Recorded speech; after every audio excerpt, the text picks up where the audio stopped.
All right, good morning, everybody. Mitch here. Going to do a quick pre-market plan for you. As you can see, I've got the rake levels up and the position map.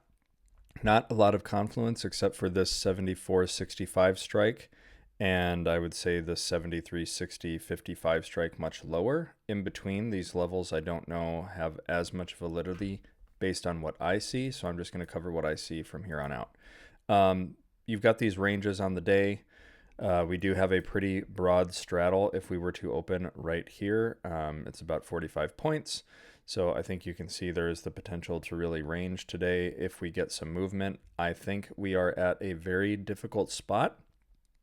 If you sell down below 74.10, it's so thin, and this is a long volatility area as far as how market makers would have to react. It's called long Vanna. This could accelerate the volatility just by virtue of a sell. This could expand pretty rapidly down towards the 73.30 area. Consequently, if we got a bid, I think it's just like the overnight range showed. As long as we kind of hold the 74.10, there is this proclivity to want to drift higher at the very least and maybe pin up against this. But I think the key spot is making sure that we actually get up in the 45.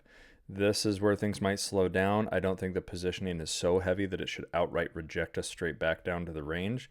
I think this big sell in the pre-market came off the back of a headline, which shows you how sensitive to vol we can be.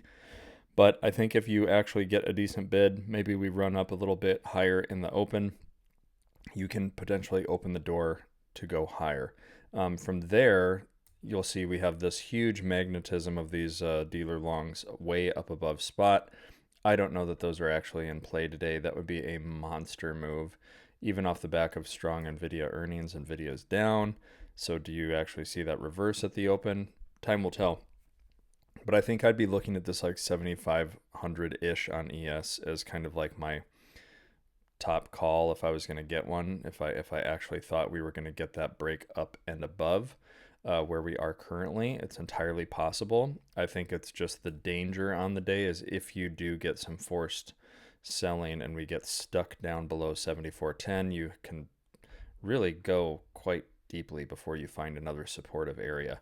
I think even if that happened, the idea is you would be likelier to kind of pin back up under 7,400 if you did get the extended shove down. But I'm watching this upper range with a close eye and seeing if we get a dip to test the overnight low and we recover 74.20, then I would be comfortable trying to take a long small size or something just to get that extension higher. But yeah, there's definitely a little risk on the day if we sell down too aggressively. It could really get going to test that 73.50 area on ES, 73.30 SPX. So whatever you do, trade safe, trade smart, define that risk, and we will check in with you on stream later. You got Jake streaming now, Christian and I this afternoon, and then Ron and Alan after that. Have a good one.